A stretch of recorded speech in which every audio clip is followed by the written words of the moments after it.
ಆತ್ಮೀಯ ಸ್ನೇಹಿತರೆ, ಎಲ್ಲರಿಗೂ 79ನೇ ಸ್ವಾತಂತ್ರ್ಯ ದಿನಾಚರಣೆಯ ಶುಭಾಶಯಗಳು. ಭಾರತೀಯರೆಲ್ಲರಿಗೂ ಆಗಸ್ಟ್ 15 ಬಹಳ ಮುಖ್ಯವಾಗಿರ್ತಕ್ಕಂತಹ ಮಹತ್ವಪೂರ್ಣವಾದಂತಹ ದಿನವಾಗಿದೆ. ಈ ದಿನ ಆಕಾಶದೆತ್ತರಕ್ಕೆ ಭಾರತದ ತ್ರಿವರ್ಣ ಧ್ವಜ ಹಾರುವುದನ್ನು ನೋಡುವುದೇ ಒಂದು ಸಂಭ್ರಮ, ಸಡಗರವಾಗಿರುತ್ತದೆ. ಈ ದಿನದಲ್ಲಿ ತಮ್ಮ ತ್ಯಾಗ ಬಲಿದಾನಗಳ ಮೂಲಕ ತಮ್ಮ ಪ್ರಾಣವನ್ನೇ ಒತ್ತೆ ಇಟ್ಟು ಅನೇಕ ಸ್ವಾತಂತ್ರ್ಯ ಸಂಗ್ರಾಮದ ಹೋರಾಟಗಾರರು ಸ್ವಾತಂತ್ರ್ಯವನ್ನು ತಂದುಕೊಡುವಲ್ಲಿ ಪ್ರಮುಖ ಪಾತ್ರವನ್ನು ವಹಿಸ್ತಾರೆ. ಗಾಂಧೀಜಿ ಆಗಿರ್ಬೋದು, ಭಗತ್ ಸಿಂಗು, ಸಂಗೊಳ್ಳಿ ರಾಯಣ್ಣ, ಸುಭಾಷ್ ಚಂದ್ರ ಬೋಸು, ಕಿತ್ತೂರು ರಾಣಿ ಚೆನ್ನಮ್ಮ, ಹೀಗೆ ಅನೇಕ ಜನರನ್ನು ನಾವು ಸ್ಮರಿಸಿಕೊಳ್ತೇವೆ. ಇವರೊಂದಷ್ಟು ಜನ ಹೋರಾಟದಲ್ಲಿ ಪಾಲ್ಗೊಂಡು ಪ್ರಮುಖ ಪಾತ್ರವನ್ನು ವಹಿಸಿರ್ತಕ್ಕಂತಹ ವಿಚಾರಗಳನ್ನು ನಾವು ತಿಳ್ಕೊಂಡಿರ್ತೇವೆ. ಇವರಲ್ಲದೆ ಇನ್ನೂ ಕೂಡ ಅನೇಕರು ಪ್ರಾಣತ್ಯಾಗವನ್ನು ಮಾಡಿ ಅಪ್ಪಟ ದೇಶಭಕ್ತರು ಸ್ವಾತಂತ್ರ್ಯ ಸಂಗ್ರಾಮದಲ್ಲಿ ಭಾಗವಹಿಸಿ ಪ್ರಮುಖ ಪಾತ್ರವನ್ನು ವಹಿಸಿದ್ದಾರೆ. ಬ್ರಿಟಿಷರು ಕೇವಲ ವ್ಯಾಪಾರಕ್ಕಾಗಿ ಬರ್ತಾರೆ. ಇಲ್ಲಿ ಬಂದು ಕಾಲಕ್ರಮೇಣ ಇಡೀ ಭಾರತವನ್ನೇ ತನ್ನ ಅಧೀನಕ್ಕೆ ಪಡೆದು ಅಪಾರ ಸಂಪತ್ತನ್ನು ತಮ್ಮ ದೇಶಕ್ಕೆ ಲೂಟಿಯನ್ನು ಮಾಡ್ಕೊಂಡು ತಗೊಂಡು ಹೋಗ್ತಾರೆ. ಅಂತಂದರೆ ಇವರು ಒಂದು ತೆರಿಗೆಯ ನೀತಿಗಳು, ಭ್ರಷ್ಟಾಚಾರ, ಒಂದು ದಬ್ಬಾಳಿಕೆ, ಶಿಕ್ಷೆಗಳನ್ನು ನೀಡ್ತಕ್ಕಂಥದ್ದು, ದಾರುಣವಾಗಿ ಹತ್ಯೆಗಳನ್ನು ಮಾಡ್ತಕ್ಕಂಥದ್ದು, ಸೆರೆಮನೆ ವಾಸದ ಮೂಲಕ ಹಿಂಸೆಯನ್ನು ಕೊಟ್ಟು ನಮ್ಮ ಭಾರತೀಯರನ್ನು ಇವರು ನರಕ ಯಾತನೆಯನ್ನು ಮಾಡ್ತಿರ್ತಾರೆ. ಇದನ್ನು ಸಹಿಸಲಾದಂತಹ ಕೆಲವು ಹೋರಾಟಗಾರರು, ಈಗ ಚಳುವಳಿಗಾರರು ಇವರು ಸ್ವತಂತ್ರ ಸಂಗ್ರಾಮದಲ್ಲಿ ಧುಮುಕ್ತಾರೆ. ಇಂತಹ ಸಂದರ್ಭದಲ್ಲಿ ಹೋರಾಟಗಳನ್ನು ಮಾಡಿ ತಂತ್ರವನ್ನು ತಂದುಕೊಡ್ತಾರೆ.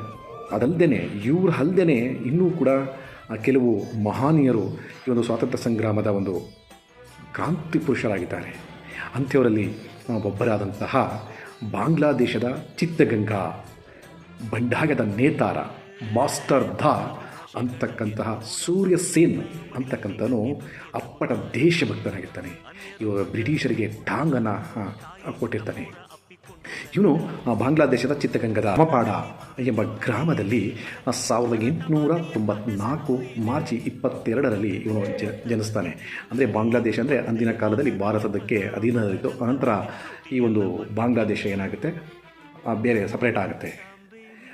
ಇವನು ಸೂರ್ಯ ಸೇನ್ ಅಂತಕ್ಕಂಥವನು ಅಪ್ಪಟ ದೇಶಭಕ್ತನ ನಾಡಿಗಳಲ್ಲಿ ಅವನ ಒಂದು ರೋಷ, ಕಿಚ್ಚು ದೇಶದ ಬಗ್ಗೆ ಹೋಗ್ತಾ ಇರ್ತದೆ. ಅಂತಹ ಒಂದು ಗುಣವನ್ನು ಇವನು ಹೊಂದಿರ್ತಾನೆ. ಸಾಹಸ ಪ್ರವೃತ್ತಿಯನ್ನು ಹೊಂದಿರ್ತಾನೆ, ದೂರದೃಷ್ಟಿ, ಒಂದು ಸಮಯ ಪ್ರಜ್ಞೆಯನ್ನು ಹೊಂದಿರ್ತಾನೆ, ಜನರ ಬಗ್ಗೆ ಅಪಾರವಾದಂತಹ ಕಾಳಜಿಯನ್ನು ಹೊಂದಿರ್ತಾನೆ. ಹಾಗೆ ತೀಕ್ಷ್ಣವಾದಂತಹ ಬುದ್ಧಿವಂತನ, ಎಲ್ಲಕ್ಕಿಂತ ಹೆಚ್ಚಿನದಾಗಿ ಸಂಘಟನೆಯ ಚತುರನಾಗಿರ್ತಾನೆ. ಯಾರು ಈ ಸೂರ್ಯ ಸೇನ್ ಅಂತಕ್ಕಂಥನು. ಅದಕ್ಕೆ ಅವನನ್ನು ಮಾಸ್ಟರ್ ದ ಸೂರ್ಯ ಸೇನ್ ಅಂತ ಕರೀತಾನೆ. ಇವನು ಶಿಕ್ಷಕ ವೃತ್ತಿಯನ್ನು ಆರಂಭಿಸ್ತಾನೆ. ಅಲ್ಲಿ ಕೆಲವು ವಿದ್ಯಾರ್ಥಿಗಳನ್ನು, ಯುವಕರನ್ನು ಈ ಒಂದು ಸ್ವತಂತ್ರ ಹೋರಾಟಗಾರದಲ್ಲಿ ಬಳಸ್ಕೊಂಡು ಅವರಿಗೆ ಸ್ಫೂರ್ತಿಯನ್ನು ನೀಡುವಂತಹ ಕೆಲಸವನ್ನು ಮಾಡ್ತಾ ಇರ್ತಾನೆ. ಮುಂದಿನ ದಿನಗಳಲ್ಲಿ ಬಂಕಿಮಚಂದ್ರಾದಿಡತ್ತಿ ಮತ್ತು ಇವರೆಲ್ಲ ಕೆಲವರು ಸ್ವತಂತ್ರ ಹೋರಾಟಗಾರರ ಒಂದು ಪ್ರೇರಣಾತ್ಮಕವಾದಂತಹ ಸಂಘಟನೆಯಲ್ಲಿ ಭಾಗವಹಿಸಿ ಇವನು ಕೂಡ ಅವರಲ್ಲಿ ಒಂದು ಮಾಡುವಂತಹ ಮನಸ್ಸನ್ನು ಮಾಡ್ತಾರೆ. ಅನೇಕ ಸಾಹಿತಿಗಳು ಇವನಿಗೆ ಪ್ರೇರೇಪಣೆ ಆಗ್ತಾರೆ. ಹೀಗೆ ಅನೇಕ ಹೋರಾಟಗಳನ್ನು ಮಾಡ್ತಾ ಇರ್ತಾನೆ. ಅದಕ್ಕೆ ಕೊನೆಗೆ ಇವನಿಗೆ ಒಂದು ಪ್ರಮುಖವಾದಂತಹ ಒಂದು ಕಾರ್ಯಾಚರಣೆ ಮಾಡಬೇಕು ಅಂತಕ್ಕಂಥದ್ದು ಇವನ ಮನಸ್ಸಿನಲ್ಲಿ ತುಡಿತಾ ಇರ್ತದೆ.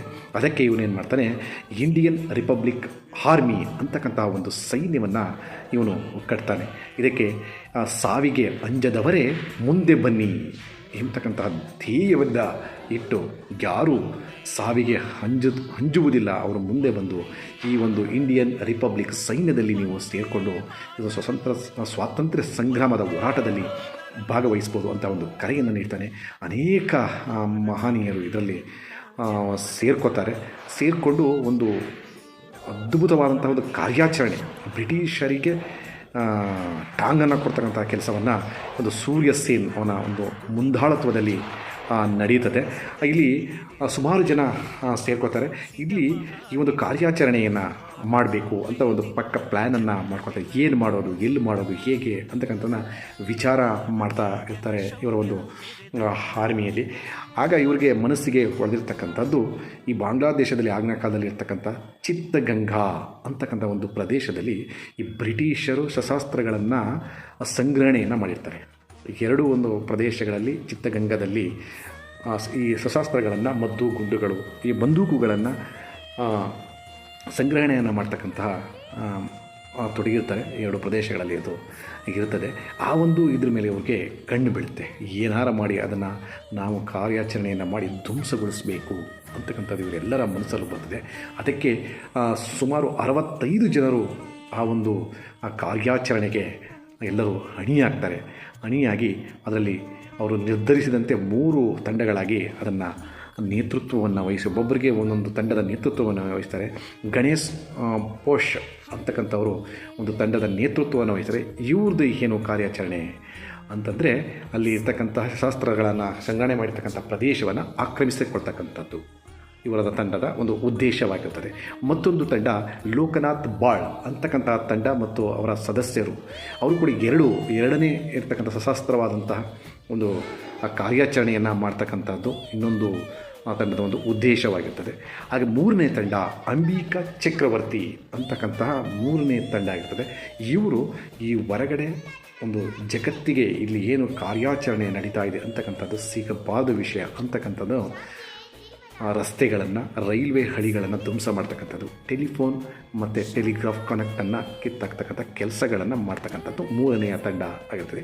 ಈಗ ಎಲ್ಲ ರೀತಿಯಲ್ಲೂ ಇವರು 65 ಜನ ಸೂರ್ಯಸೇನ್ ನೇತೃತ್ವದಲ್ಲಿ ಅಣಿಯಾಗಿರ್ತಾರೆ. ಯಾವಾಗ ನಮಗೆ ಈ ದಿನ ಬರುತ್ತೆ ಅಂತಕ್ಕಂಥದ್ದನ್ನು ಬಹಳ ಕಾತರದಿಂದ ಕಾಯ್ತಾ ಇದ್ದಾರೆ. ಆ ದಿನ ಬಂದೇ ಬಿಡುತ್ತೆ. ಆ ದಿನ ಯಾವುದು ಅಂತಂದರೆ 1930 ಏಪ್ರಿಲ್ 18 ರಾತ್ರಿ 10 ಗಂಟೆಗೆ ಈ ಕಾರ್ಯಾಚರಣೆಯನ್ನು ಮಾಡಬೇಕು ಅಂತಕ್ಕಂಥ ತೀರ್ಮಾನವನ್ನು ಎಲ್ಲರೂ ಕೈಗೊಳ್ತಾರೆ. ಅದರ ಪ್ರಕಾರನೇ ಅವರು ಏನೋ ಒಂದು ಬ್ಲೂ ಪ್ರಿಂಟನ್ನು ಹಾಕ್ಕೊಂಡಿದ್ದು ಕಾರ್ಯಾಚರಣೆ ಮಾಡಬೇಕು ಅಂತಕ್ಕಂಥದ್ದು. ಅದೇ ರೀತಿ ಅದೇ ರಾತ್ರಿ ಅವರ ಒಂದು ಪ್ರದೇಶಕ್ಕೆ ತೆರಳುತ್ತಾರೆ. ಆ ಒಂದು ಶಸ್ತ್ರಾಸ್ತ್ರ ಇರತಕ್ಕಂತಹ ಆ ಒಂದು ಪ್ರದೇಶದಲ್ಲಿ ಕಾವಲುಗಾರರಾಗಿ ಕಾಯ್ತಾ ಇರ್ತಾರೆ ಪೊಲೀಸ್ನವರು, ಕಾವಲುಗಾರರು.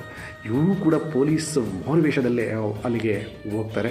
ಹಾಗೆ ಅವ್ರು ನೋಡೋ ತಕ್ಷಣ ಅವ್ರಿಗೆ ಯಾರು ಅಂತ ಗೊತ್ತು ಹಿಡಿಯೋದಕ್ಕೆ ಆಗೋದಿಲ್ಲ. ಅಂಥ ಸಂದರ್ಭದಲ್ಲಿ ಅವ್ರ ಮೇಲೆ ಇವರು ಅಟ್ಯಾಕನ್ನು ಮಾಡ್ತಾರೆ.